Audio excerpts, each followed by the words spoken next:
Main उद्देश्य ये है कि उसके 4 पहलू थे। पहला पहलू ये था कि जो अभी तत्काल घटनाएँ घटी शिव कुमार मरीज़ को लेकर के, उसके बारे में क्लीयरेंस देना। दूसरा ये था कि वेदांता में ही ऐसी घटनाएँ क्यों होती हैं, अक्सर लोग मुझसे पूछते हैं, उसका जवाब देना। तीसरा ये कि वेदांता कहा जाता है बहुत महँगा अस्पताल है, उसका जवाब देना। चौथा ये कि वेदांता ने समाज के लिए किया क्या है? समाज में वेदांता ने सबसे पैसे कमा के केवल जेब में रख लिए, उसके लिए किया क्या है? तो इन 4 प्रश्नों को पूर्ण रूप से जवाब देने के लिए मैंने आप सबको अपने पास बुलाने का आग्रह किया है। पहला जो शिव कुमार वाला मामला है उसमें क्या सच्चाई है? जैसे उनके परिजनों का आरोप ये है कि यहाँ पीटा गया, गार्ड ने पीटा, आपने पीटा, उनके साले को पीटा, उनके साले के एक कोई दोस्त थे उनको पीटा गया।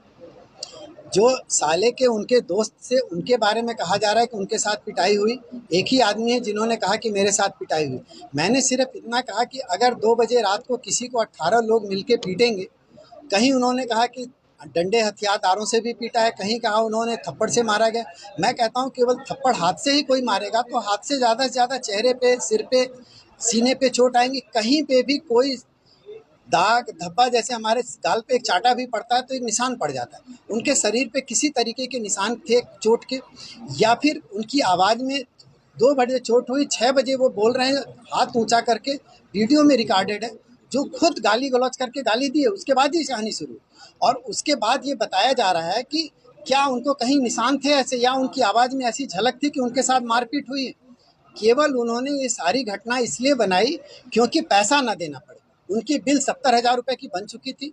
उनका था कि हमारा मरीज़ ठीक नहीं हो रहा है, डॉक्टर ने कह दिया बचने के चांस नहीं है, चाहे तो आप कहीं ले जाके दिखा लो या फिर इन्हें घर ले जाके सेवा करो। तो वही आप देखिए, मैंने उनका लिखित भी लिया है, 70,000 रुपये उन्होंने जमा किए हैं, जिसका हमने एक पैसा नहीं लिया, उनसे लिखवा के लिया है और उन्होंने लिख के दिया है कि मेरे साथ एक पैसा। और सारे वीडियो जब वो लाए गए थे तब भी बहुत क्रिटिकल स्टेज में थे, ऑपरेशन की सलाह दी गई उसका भी वीडियो, ऑपरेशन के बाद वेंटिलेटर पे शिफ्ट किया उसका वीडियो, ऑपरेशन के बाद जब वीडियो आयुष्मान में वो सारी सीरियस होते गए सबका वीडियो। इवन उन्होंने कहा 1:30 बजे रात को एक्सपायर हुई, सुबह 9:30 बजे वीडियो बनाया गया जिसमें डेट टाइम सब बोला गया। वो वहाँ पे खड़े हैं। उसके बाद जब वो एम्बुलेंस में शिफ्ट हुए हैं, एम्बुलेंस में लेटा दिया गया है, उनके दूसरे एम्बुलेंस के एम्प्लॉय सक्शन कर रहे हैं, उस समय भी वो अपने हाथ चला रहे हैं, अपने गर्दन को हिला रहे हैं, सांस ले रहे हैं बिना किसी ऑक्सीजन के। तो क्या उस समय उनकी डेथ हो चुकी? जिसका डेथ हो जाएगी वो सांस लेगा, वो सिर हिलाएगा, वो हाथ हिलाएगा? संभव नहीं। शहर कोतवाली में दिया है तहरीर जो दी है, हाँ, तो उसमें ये कहना है कि जो है इसका सीसीटीवी फुटेज देखे, सुन लीजिए, तो वो चीजें तो मैंने तो दिया है, सारे प्रमाण मेरे पास है। दूसरी बात, उस मरीज के मरने के बाद उसका प्राइम पीएम भी हुआ है, जिसको पोस्टमार्टम कहते हैं। पोस्टमार्टम में भी क्लियर हुआ कि उसकी डेथ अभी हुई है। तो 1:30 बजे रात, भाई कहने के लिए, बदनाम करने के लिए आप कोई किसी को कुछ कह दीजिए, लेकिन उसका कुछ प्रमाण तो हो। कोई प्रमाण नहीं, मेरे सारे प्रमाण है, लेकिन बस वही कि मैं हर किसी के पीछे कितना दौड़ता फिरूं। अभी उससे पहले एक घटना, एक कोई वो थी बिहार, उजाला यादव गायक थी, उन्होंने कहा कि साहब हमारा मरीज आईसीयू में, भाई वीडियो है मेरे पास, वो मरीज मेरे पास आयुष्मान से भर्ती होता है, उसका 1 रुपया खर्च नहीं होता है, 4 दिन यहाँ इलाज होता है, चौथे दिन उसकी डिस्चार्ज होता है। डिस्चार्ज होने के बाद वो चल के अपने पैरों से गाड़ी में बैठ के जाता है, जिसका वीडियो मेरे पास है। उसके बाद वो अगले 4 दिन घर पे स्वच्छ रहता है, ठीक रहता है। फिर उसके बाद वो दिखाने के लिए लामन और लोहिया में ले जाते हैं, वहाँ भर्ती करते हैं, वहाँ पे उसकी डेथ होती है। तो भी कहा जाता है कि वेदांता में वो सीरियस हो गया और मर गया।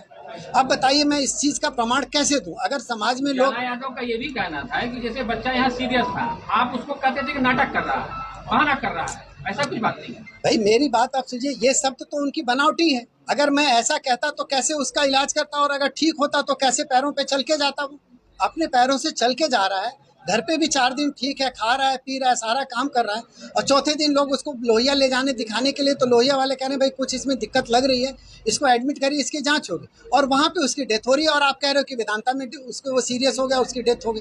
तो मैं इसका क्या प्रमाण दूँ? अच्छा, हॉस्पिटल में एक और आरोप लगता है कि हॉस्पिटल बहुत महंगा है, वेदांता हॉस्पिटल। मैंने इसका जवाब अभी दिया सर। मैं आपसे यही जवाब, देखिए सर, मेरे पास 90% क्रिटिकल पेशेंट आते हैं। इसका एक ही प्रमाण है कि अगर हम कोतवाली से पीआई निकालें, जिसे पुलिस इन्फॉर्मेशन कहते हैं, जिसमें गनशॉट इंजरी, पॉइजन के पेशेंट, क्रिटिकली इल पेशेंट और जो मार धाड़ करके पेशेंट आते हैं, उसमें आधा से ज़्यादा केवल वेदांता का योगदान होगा और आधे में पूरा जनपद है। तो जब ज़्यादा से ज़्यादा मेरे पेशेंट आते हैं तो, और क्रिटिकल पेशेंट का इलाज होगा तो उनका बिल ज़्यादा बनेगी ही बनेगी। और दूसरी बात, क्रिटिकल पेशेंट जब भी आता है, मोस्ट ऑफ द कंडीशन वो ये कहता है भाई मेरा पेशेंट सीरियस है, आप इलाज शुरू करिए, मैं बाद में पैसा जमा कर दूंगा। जब बाद में पेशेंट ठीक हो जाता है तब तो 4 लोग कहते हैं साहब इसमें थोड़ा बिल कम करिए क्योंकि बिल आपकी ज़्यादा लग रही, क्योंकि वो कंपेयर करते हैं नॉर्मल सर्जरी से। तो नॉर्मल सर्जरी हुई नहीं तो डेफिनेटली बिल ज़्यादा लगेगी। दूसरी बात, अगर पेशेंट नहीं ठीक होता तो कहते भाई इनको डांटो कि तुमने हमारा मरीज नहीं ठीक किया तो इतनी बिल कैसे बना दी। अरे साहब, जब आदमी ने काम किया है तो हर मरीज ठीक कैसे होगा। क्रिटिकल पेशेंट 100 के 100 पेशेंट अगर क्रिटिकल कहीं किसी अस्पताल में, दुनिया के किसी अस्पताल में ठीक हुए हैं तो कोई मुझे बता दे। मेरे इलाज में कोई कमी हो, किसी ऑपरेशन में कोई कमी हो, उसके लिए अगर कोई एक प्रमाण मुझे दे दो तो मुझे जो सज़ा मिले मैं मानने के लिए तैयार हूँ। लेकिन एज ए न्यूरोसर्जन अगर मेरी ट्रेनिंग SGPGI की है, वहाँ पे क्रिटिकल पेशेंट का ही इलाज किया जाता है, उसी की मेरी गुणवत्ता है, तो मैं अगर उस काम को कर रहा हूँ तो मेरा गुनाह क्या है। अच्छा, एक और